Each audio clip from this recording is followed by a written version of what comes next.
How you doing there? Welcome back to Babylon Talmud. Today we're studying Daf Kuf Ayin Aleph, Daf 171 of Masechta BavaBasra. Friends,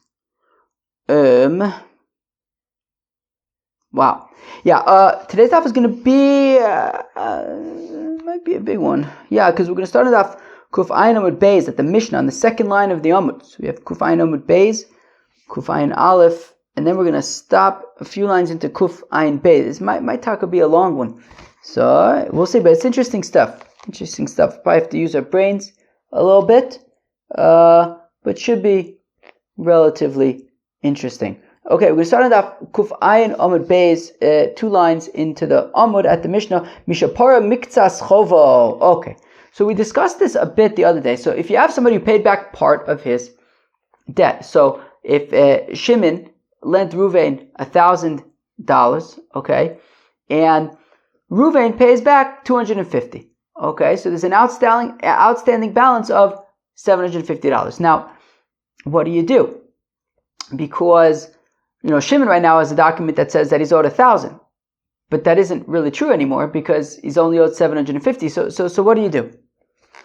So Rabbi Yehuda Omer Yachlif, Rabbi Yossi Omer Yichtov Shover. So Rabbi Yehuda says, tear up the document that says $1,000 and write a new document for $750.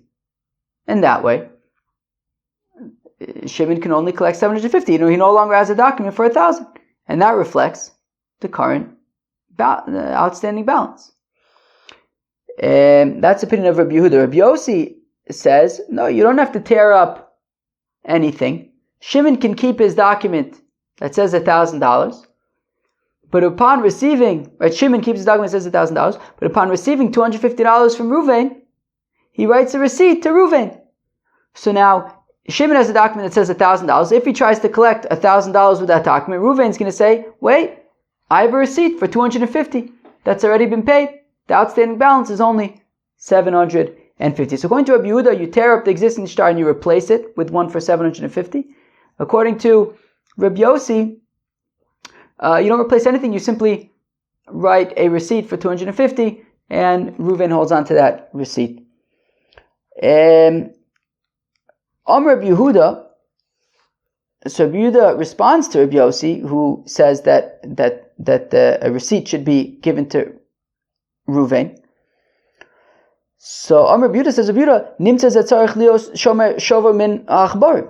So says Rabbi Yehuda that, wait, but Rabbi Yossi, you're saying that you write a receipt, Shimon writes a receipt for $250 and gives it to Reuven. Now Reuven has to hold on to that receipt. What if mice come and eat it? Who knows what can happen? Why are we giving Reuven that headache? Then now he has to hold on to this receipt, and if he loses the receipt, then he could be taken advantage of for $1,000. Rabbi Yossi says, Rabbi Yossi, kach yofelo. It's better this way for Shimon, the lender. Don't weaken Shimon's position. Meaning, yes, yes, it's true, Reuven has to hold on to this receipt to make sure nothing happens to it, but it's better that way. It's taka good for Reuven to have to hold on to this receipt because it'll give incentive to just wrap up this story already, right? Shimon lent him $1,000. Obviously, we want this debt to be settled as soon as possible. So it's taka not such a bad thing for Reuven that he should have to hold on to it's not such a bad thing that Reuven has to guard the receipt and make sure that it doesn't get eaten by mice or anything like that, because the fact that Reuven has this responsibility of guarding the receipt will be incentive for him to just, say, hey, I don't want to guard this receipt anymore. Let's just get this loan wrapped up, this debt wrapped up. Let me just pay back the remaining balance as soon as possible, and we'll just tear up all the documents. Everything will be settled, and that's that. So it's taka better for Shimon, the loaner, the lender, that Reuven should have this receipt that he has to take care of, because that will be incentive for Reuven to just settle the balance and get this behind them. Now, and as the Rashbam points out, and the Gemara is going to say later on, I believe, we're going to get to that. Eved lova liishmav. Right, the pasuk says, I think it's in Mishlei, that a borrower is indebted, is an eved to the loaner, to the lender, and therefore, it's in Shimon, the lenders. It's works out better for Shimon if Reuven has this receipt that he has to hold on to. It serves as incentive to just kind of wrap this up. Okay, that was the Mishnah. Says the Gemara, Amar Ravuna Amar Rab. Says Ravuna Amar Rab. Ein halacha lo Reb Yehuda v'lo Reb Yossi. Says Ravuna, the name of Rab, that the halacha is neither like Reb Yehuda nor is like Reb Yossi. So let's go weiter. Ella, rather, says Rab Huna in the name of Rab, Bezdin mekarin ashtar v'chosfen lo shtar acher mizman rishon. Bezdin tears up Shimon's document and writes him a new document for $750 from the original time. What's the difference between Reb Yehuda and Rab? So, and as the Rashbam points out, Rav Tanahu Upolig, that if you're wondering how could it be that Rab is arguing on Reb Yehuda and Reb Yossi, well, sometimes Rav can be treated as a Tana and he's arguing on them. Okay, so now Reb Yossi is the one who said that Shimon keeps his document and we write a receipt for Reuven. So clearly Rav is arguing on that because Rav is saying that we tear up the document and write a new one. But it sounds like that's exactly what Reb Yehuda is saying, right? Tear up the document and write a new one. The difference between Rav and Reb Yehuda is Reb Yehuda says that the witnesses tear up the document. You don't have to go back to Bezdin according to Reb Yehuda. So meaning, according to Reb Yehuda, Shimon has a document that says $1,000. Reuven paid him back $250. So therefore, the witnesses can tear up that document and write a new document for $750. You don't have to go to Bezdin. Rav argues on Reb Yehuda and says that Bezdin would have to do this. Bezdin would have to tear it up and write the new document. The new document would be written in Bezdin. Okay. So again, I'm starting from the beginning of the Gemara. Amar Rav Huna Amar Rab, Ein halacha, that the halacha is neither like lo Reb Yehuda v'lo Reb Yossi, it's neither like Reb Yehuda nor like Reb Yossi. Ella, rather, Bezdin mikarin ashtar, Bezdin tears up the document v'chosvin lo shtar acher and writes a new document mizman rishon, a new document for $750, and the date on the document will be the same as the earlier date. Right, the original date of the document. Omar le Rav Nachman le Rav Huna, Vami le Rav Yirmiyah bar Abba le Rav Huna.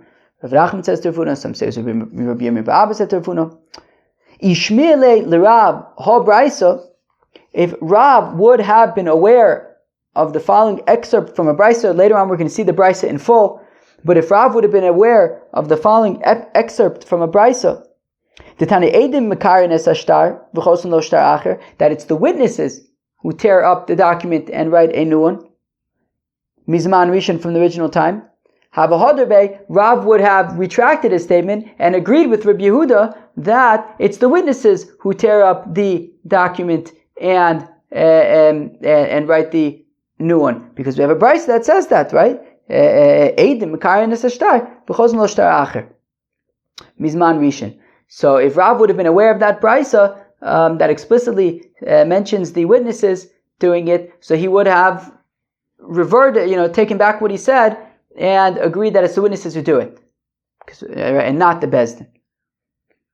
So Rav Huna responds and he says, no, Shmiele, v'lo Adarbe. Rav was aware of that. Rav was aware of that brisa, and still he maintained that it's Bezdin who tears up the document, and the new one is written in Bezdin. Because Bishlama Beidina, because it makes sense that Bezdin should do it, because Bishlama Beidina Alime Lavkurim Amonu. Hefker Bezdin Hefker. Bezdin can, Bezdin has the koach to take money away from people and say that, right, that this goes to this person, meaning they could write whatever date they write. They could write a new document for $750 dated with the original date. Normally you'd have to write today's date, but Bezdin has the koach, Hefker Bezdin Hefker. They could say, no, the date on this document is the original date, and therefore Shimon can be torah for the kuchas from the original date. So Ela Edim Sha'asu, but Ela Edim Sha'asu Shlichusan Chosen Vosen Shlichusan, but Rav Huna argues on behalf of Rav that witnesses, however, who gives them the right? When you have witnesses who signed on the original document for $1,000, Who gives them the right to all of a sudden tear up the document, write a new one, earlier date? Bezdin can do this. Witnesses, just because they signed on the first document, that gives them the right to start tearing up documents, writing new ones, changing dates. Velo, but what is that? Is that not true? The Amar of Yehuda Amar Rav, Rav Yehuda says in the name of Rav, Eidim Kosvin, Afilu Asore Shtaris al Sada Achas. That witnesses could even write 10 10 documents on the same field, right? If the document keeps on getting lost, the witnesses can keep on writing new ones. So Rav Yosef Amar B'Shtar Matana. Rav Yosef says, yeah, but that's only by a gift, right? Where there's no achrayis. Rav Amar B'Shtar Shem Bo Achrayis. Rav says alternatively it could be a sale, but if there's no achrayis, that witnesses would be unable to. That meaning, so when Rav Yehuda says in the name of Rav that witnesses can keep on writing new documents, it would be without achrayis. They don't have the ability to be able to write new documents and being mechayiv people, lekuches. And enabling the, if it's a buyer with achrayis to be able to then, or even a loan with achrayis, to be able to be torif lekuchas. They wouldn't have that power. Only a gift without any achrayis, or even a sale without a proper sale, but without achrayis. Okay, fine. Okay, fine. Okay, Beseder, my brisa. Now, what was this brisa that we quoted a few minutes ago, right? That we had said if Rav would have heard this brisa that says that the witnesses tear up the document, he would have been choser, and then we said no, he knows that brisa, he wasn't choser. So the Tanya that we learned a brisa, Harisha you noshin bo 1,000 zuz. If Shimon lent Ruvain 1,000 zuzes, ufar man chomish me'el zuz. Okay, and Ruvain has already paid back 500 zuzes. So what do? Eidim mekayin es hashtar. So Rabbi Yehuda says that the witnesses tear up the $1,000 document and they write a new one with the original date for 500 zuzes.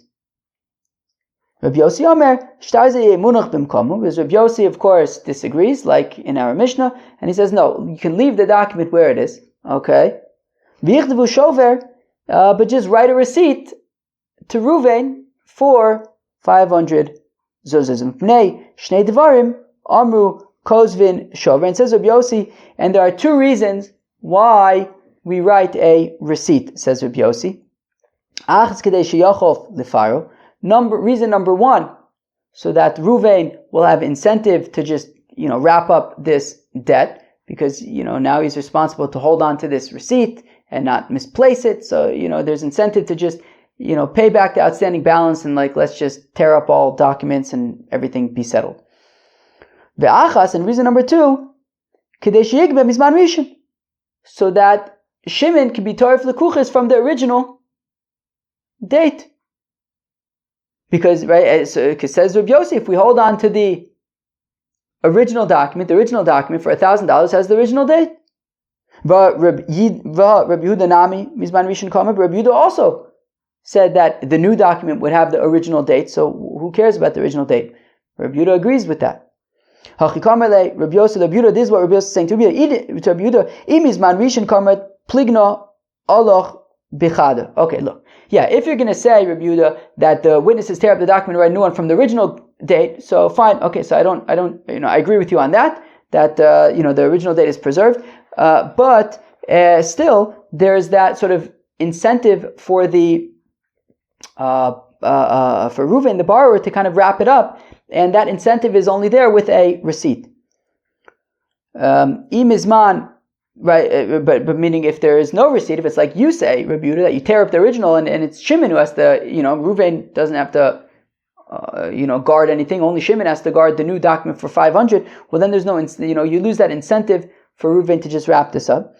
And says Rabbi Yossi to Rabbi Yehuda that, but if you say that the witnesses tear up the document and say that they write a new document for the outstanding balance from the new date, well then, pligno oloch betarti, in which in that case, I argue with you on two accounts, because I also argue with you about the date. I would argue about the receipt in order to have incentive for Reuven to settle the outstanding balance.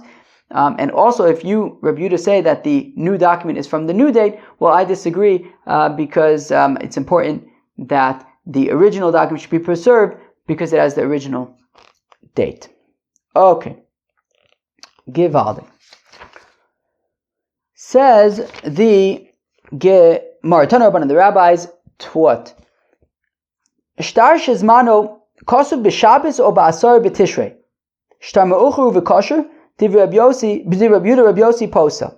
Interesting. What's this talking about? So again, Tanur the rabbis taught. Shtar shezmano kosu b'Shabbos or ba'asar b'Tishrei. What does that mean? A document that the date is dated on Shabbos or on Yom Kippur. What does that mean? The date is dated. Why would they do that? Okay, because it's talking about a scenario where the date in the document is not. It doesn't say Yom Kippur. It doesn't say the 10th of Tishrei. Rather, it says the 23rd of September. It doesn't say the Hebrew month, right? It says the 23rd of September, and then we go back and we look at our calendars. We say, wait a second, 23rd of September. That was Yom Kippur. Or it was Shabbos. So he doesn't say in the document that it was written on Shabbos, because obviously they're not going to write a document on Shabbos or on Yom Kippur. But it says a solar calendar date, and then when you go back and check it out, turns out that it was Yom Kippur or it was Shabbos. And the assumption is that it was not written on Yom Kippur or on Shabbos. So then when was it written? Was it written the day before? In which case it's a shtar me'ucher, the date is later than it was actually written. Or was it written after Yom Kippur or Shabbos, in which case this is a shtar mukdam, the date is earlier. An earlier date was written. So again, Tanaban the rabbis taught shtar, if you have a document, shezmanu kosuv b'Shabbos or b'asar b'Tishrei, that it turns out that the date written on the document was Yom Kippur or Shabbos. So shtar me'ucher so the assumption is that it is shtar me'ucher v'kosher. Div Rabbi Yehuda, according to Rabbi Yehuda. Shtar me'ucher and it's kosher. We're going to talk about shtar mukdam and shtar me'ucher, although mostly focusing on shtar me'ucher, because everyone agrees that a shtar mukdam is a problem, because, right, as we know already from Bava Metzia, I think from Shnai Meichs and Metalis, that a shtar mukdam, a document that has a date that is actually earlier, is a problem, because then, Shimon, who has this document, will be torif lekuchas from an earlier date, and that's not okay.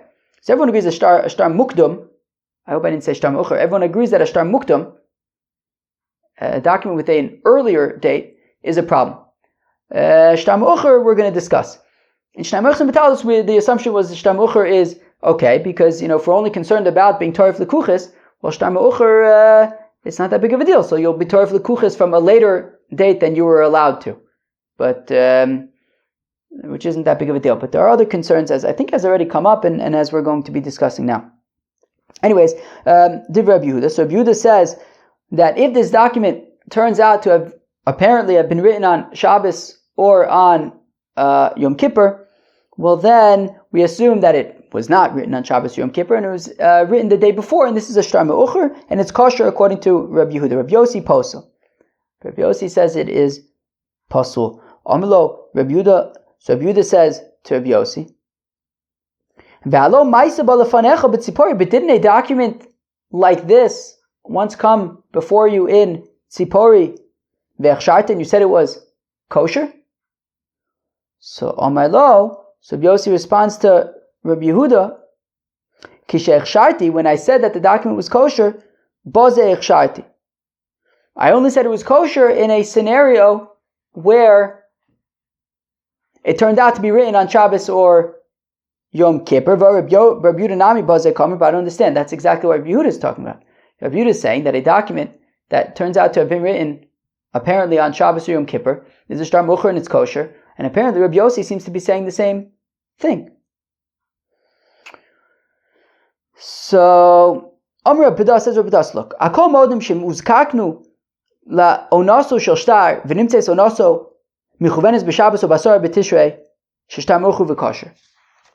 Says Rabbi Das, that, look, yes, in this scenario, where it turns out that the date on the document is Shabbos or Yom Kippur, everyone agrees that it's a shtar me'ucher, and it is kosher. Because since the date comes out to Shabbos or Yom Kippur, a date that, clearly the document wasn't written on, so therefore there's everyone agrees it's going to be kosher. Let's go weiter for a minute or maybe a few minutes. Lo nechliku ella, where they argue about is ela b'shtar mocher be'alma. In general, b'shtar mocher. Not when it comes out on Shabbos or Yom Kippur, but in general, right? For example, if there was a document, let's say a loan document from, the loan took place in Nisan, but the document was for 6 months later in Tishrei. So that's where there is an argument. Lo nechliku ela b'shtar mocher be'alma. Rabbi Yehuda, the time to Omar ein kosvin shover. So Rabbi Yehuda says we don't write a shover. V'lonofik minei churva, and therefore there's nothing to worry about. Rabbi Yossi, the time to Omar kosvin shover v'nofik minei churva, whereas Rabbi Yossi says that we write a shover and therefore there is something to worry about. What does that mean? It means that, well, if the loan happened in Nisan, but the document says Tishrei. Look, so what's the concern?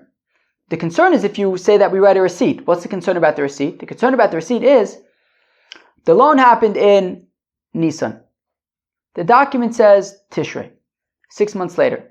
The concern is that Reuven is going to pay it back in the next month, let's say, in Iyar, and he's going to knock on Shimon's door and saying, Shimon, I want to pay you back the $1,000. Shimon says, okay, great. And then Reuven says, okay, now give me back the document so that I could tear it up and you can't use it anymore. He says, oh, I lost the document. But I'll write you a receipt. All right, okay, what's today's date? The 1st of Iyar? Okay, on the 1st of Iyar, I received payment for the $1,000 debt. And he gives that to Reuven, and Reuven says, okay, great. You see, I've paid back the debt. Great. The thing is, comes Tishrei, 5 months later, after that, and Shimon apparently has the document. Maybe he was lying, maybe he found it, and he says, Reuven owes me $1,000. Reuven says, look, here's my document. It says I paid you back. I paid you back the full $1,000. And Shimon says, yeah, but look at the date on that document. That document's for 5 months ago. This is a new loan. And therefore, if there is a shover, you can run into trouble. So therefore, Rabbi Yossi says that in general, by a shtar me'ucher, it's possible, because Rabbi Yossi says that when the shtar is paid back, Shimon writes for Reuven a receipt, and we're concerned that, for this scenario, that if there's a shtar me'ucher, Shimon could say it's lost, but then pull it out later, and we can run into trouble. Rabbi Yehuda, however, says we don't write receipts, and rather, when Reuven comes to pay back Shimon, he says, Shimon, I need the document so that we can tear it up. And if Shimon doesn't have that document, Reuven doesn't pay him back. According to Rabbi Yehuda, there's no shover. Shimon's document needs to be torn up. Okay, and therefore there isn't this concern about the receipt and pulling out the document later. However, Rabbi Yossi admits, he does agree with Rabbi Yehuda that a shtar me'ucher is okay in the scenario when the date turned out to be on Shabbos or Yom Kippur, because since that's a unique enough situation that clearly it wasn't written on Shabbos or Yom Kippur, so there's enough kind of I think Rashbam says enough of a call about it. Kilu, it's what does the Rashbam say? The Kimisha Kosav Besochut says, if the document says in it, Shtar Dinan de Chasavnu, Lab Bezmani Chasavnu, Ela Onan Saide, Ichanu v'Chasavnu, Sheikol Yodim Shalo, Nichtav B'Shabbos V'Yom Tov, right? Meaning, the fact that it says Shabbos and Yom Tov, clearly everybody knows that it wasn't written on Shabbos and Yom Tov. It's as if it's written in the document that, we didn't actually write it on Shabbos and Yom Tov, we actually wrote it at a later date, and therefore, we have our sort of guard up for such a scenario where it might be, if Shimon comes to exploit the situation, we're going to say, wait, but we know that that's a shtar me'ucher, maybe something's not right here. Says even according to Rabbi Yossi, who says that we write a receipt, that's only for partial repayment. So when Shimon lends Reuven $1,000 and Reuven pays back Shimon $250, Okay, so then Shimon writes for Reuven a receipt for 200. Shimon writes for Reuven a receipt for $250. Aval akule lo. But if Reuven pays back Shimon the full amount, so then Shimon doesn't write a receipt. Rather, we just tear up the document.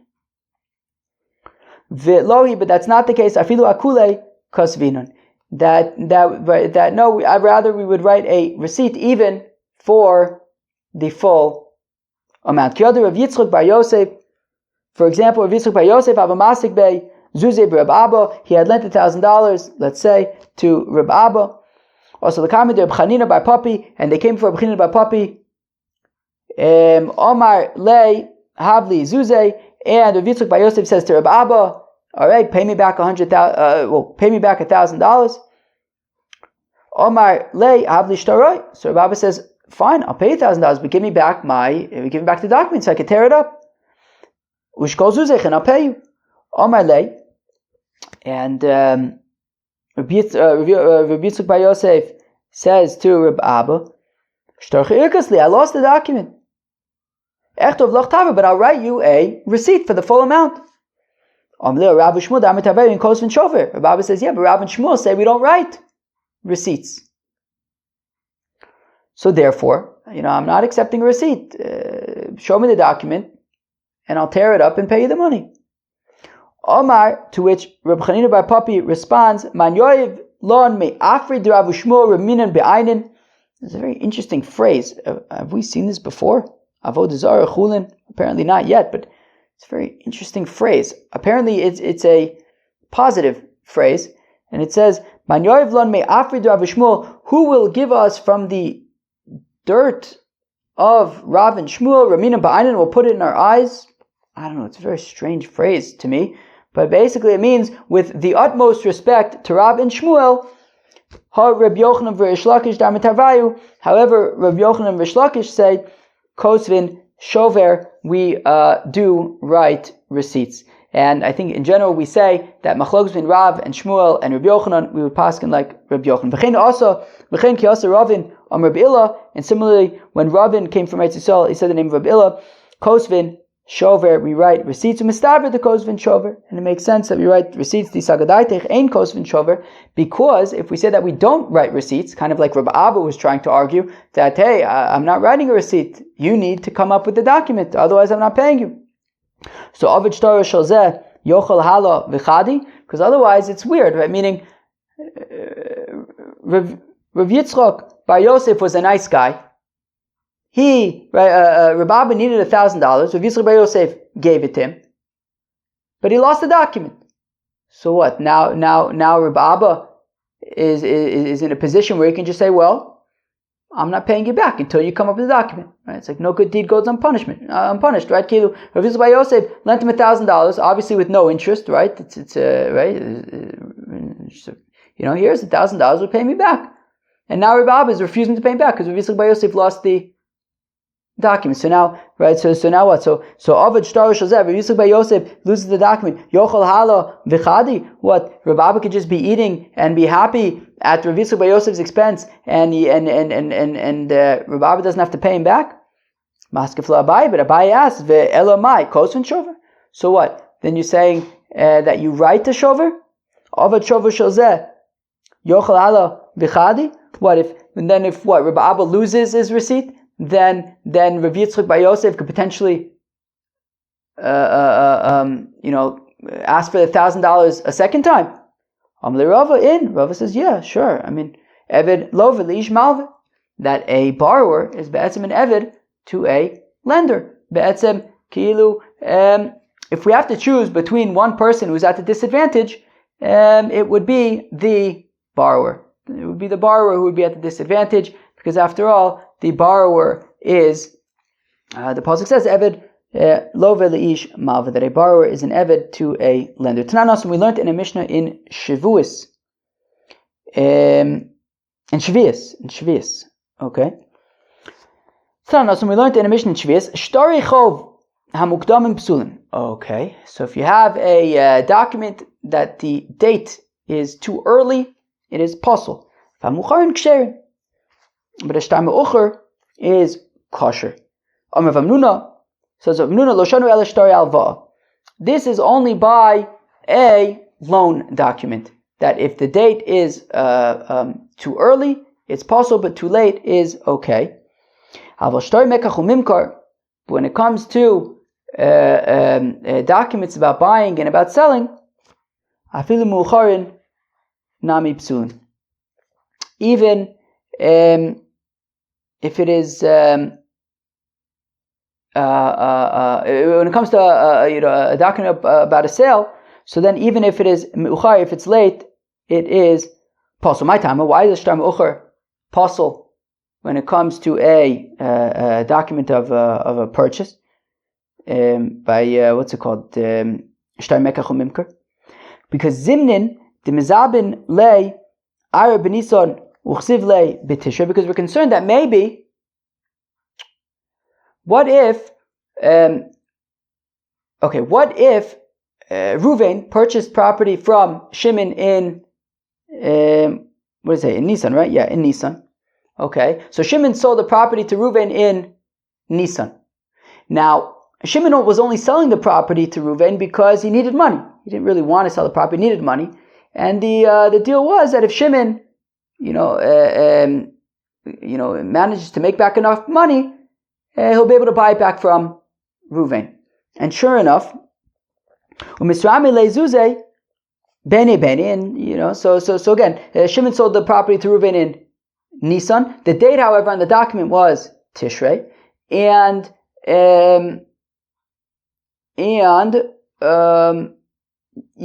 date on the document was Tishrei. Now, in the meantime, so in Iyar, a month later, right, a month after Nisan, in Iyar, Shimon has enough money to buy it back from Reuven, and he does that. And he buys it back from Reuven. However, when he says, Reuven, I want back the document, Reuven says, I don't have the document. But in this case, Shimon wants his field back, so he buys it back anyways because he wants it back. So Reuven says, I don't have a document. So Shimon says, okay, what can I do? Fine, Seder. He wants the field back, so he's not going to say, I'll come back when you find it. He wants the field back now, so he says, okay, whatever. But then comes Tishrei, Mapik Lei, Reuven, sure enough, shows up with the document, and it says Tishrei, Ve'omelei, Hadar Zabanta Minoch, and Reuven claims, so Shimon says, wait, I bought it back from you in Iyar. And Reuven says, yeah, but I bought it back from you in Tishrei. So therefore, a shtar me'ucher by mekach umimker is pasul yachi. If that's the case, then shtar alvaya nami, can't we have the same scenario by a loan? Zimnin diyazev b'Nisan, v'chsiv le shtar b'Tishrei, that Shimon will lend Reuven $1,000 in Nisan, but the document will say Tishrei. And Reuven will pay him back a month later in the first of Iyar. Ufarale is going to pay back Shimon in full. V'amarle havli shtaroi, and when Reuven pays back Shimon, he says, give me back my document. V'amarle irkosli, and Shimon says, I lost it. Uchsiv le tavra, but Shimon writes for him a receipt for the first of Iyar. V'chimati zmane, but then comes Tishrei, mapik le, Shimon takes out the document. V'amarle hani hashta hudiasvas minoi, and when Reuven says, wait, but I have a receipt that I already paid you back, Shimon says, yeah, but that's from Iyar. This loan is from Tishrei, and he's going to take advantage of Reuven. So therefore, shouldn't a shtar me'ucher be problematic when it comes to a loan as well? So Kasar ben Kosten Shover, Rav Hamnuna holds that we do not write receipts, and therefore this is not actually a concern, because Reuven would only pay back Shimon if Shimon has the document available to be torn up. Wow, my brain is getting a little bit mushy, not majorly mushy, and we're kind of almost done here, but this was a real daf. Fine. Omerle Rav Yemer the Rav Kahana. Rav Yemer says to Rav Kahana, V'amila Rav Yemer midifti Rav Kahana. Nowadays, the kosvinon shtar me'uchrei v'kosvinon tavra, but nowadays, we do write shtar me'uchers, right? So if a loan happened in Nisan, we will write a document and write Tishrei. And we don't write, and we also write receipts. So why is that okay? Shouldn't we be concerned about this whole sort of scenario? Basra de Omar lehu Reb Abba lesafre. Yeah, but this is yes, but Reb Abba has already told his scribes, and this is essentially what we do, is ki kasvisu shtari meuchre, that if you are to write a document with a later date, kisvu achi, write the following, shtari dinan, this document, lo bizmani kasavne, we did not write it at its proper time, ela echanu b'chasavnu, we wrote it at a later date, and therefore it's kind of clear that, right, just so that, if this scenario ends up playing out, we kind of know that, hey, we are dealing with the shtar me'ucher here. This wasn't just now written in Tishrei. Amalei Rav Ashi Rav Kahana, says Rav Ashi to Rav Kahana, but nowadays, to Loko Avdin Nachi, but we don't write this nowadays in shtar me'uchers. Okay, but Pasud Amalei Rav Safra the Safra, it's after Rav Safra told his scribes, Ki kasvisu hanetave, that when you write receipts, Yad isu zimna dishtara kisvu. Look, if you know the date that was written on the original document, so then write that in the receipts. Okay, even if you have a shtar me'ucher from Tishrei, but if you know that the date on the shtar was from Tishrei, so in the receipt say that it was paid back in Tishrei, and therefore you avoid this scenario. Where am I? If you don't know the date that was in the original document, so then just write stam. Just write, here is a receipt, and don't write any date on it. So then basically Reuven will have a document that says that he paid back Shimon $1,000, but there's no date on it. So therefore, even if Shimon now takes out the document in Tishrei and says, Reuven owes me $1,000, Reuven has a receipt that says that he already paid back Shimon $1,000. When? Doesn't say when. So therefore the assumption is it was already paid back. And Shimon just has to be careful never to lend Reuven $1,000 again, because Reuven has sort of this global receipt for $1,000. And that whenever or Larry, that whenever Shimon pulls out this document for $1,000, I think it means that his position is basically compromised, because Reuven has a receipt, like it's global receipt for $1,000. Omar le Ravina le Ravashi, says Ravina to Ravashi, va'amri lo Ravashi le Avkano, va'idna deloka avdin anachi. But nowadays we don't do either of these things. In a shtar me'ucher, we don't write that it's a shtar me'ucher, and in the receipt we don't write, right? We just write the date that the receipt was what was written. So where am I? So Amalei. So Rav Kahana responds, or Rav Ashi, whoever was being asked the question responded.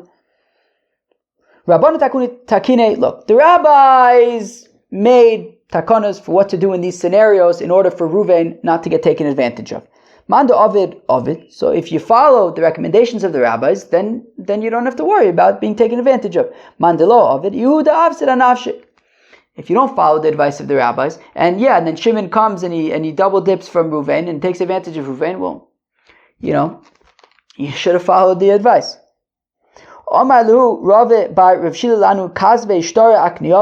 That Rav Bar Shila said to those who write documents about transferring of properties, for example, a sale or a gift. When you write these documents, if you know the day that the transfer happened, either maybe by money or by chazaka, right? When the kinyan actually happened, so write that date. Below, if you don't know that exact date, well then kisvu yoma dekamisube, then write today's date, because so that you don't look like you're lying. Right? If you know the exact date of the transaction, fine, you could write that. But if you don't know the exact date, well then just write today's date, because if you write a different date and it turns out to be wrong, then everything just looks kind of shady and untrustworthy. Friends, that was Daf Kuf Ayin Aleph of Masechta BavaBasra, but we also did Daf Kuf Ayin Amud Beis, and also Daf Kuf. Right, we did Daf Kuf Ayin Amud Beis and Daf Kuf Ayin Beis Amud Aleph, a few lines there as well. Very interesting stuff. We talked about what do you do when a document gets paid back partially. We saw the machlokes between Rabbi Yehuda and Rabbi Yossi, and then subsequently Rav as well. That Rabbi Yehuda says that you tear up the original document and write a new one. Rabbi Yossi says that you keep the original document, but you write a shover. And then we talked a receipt, and then we talked about different scenarios, right? And then Rav says that you tear up the original one and write a new one, but it dafka has to be done in Bezdin. Rabbi Yehuda had said that the witnesses can do it. And then we started talking about all sorts of scenarios about receipts and earlier dated documents and later dated documents and what concerns there are. All sorts of interesting scenarios. Peace out.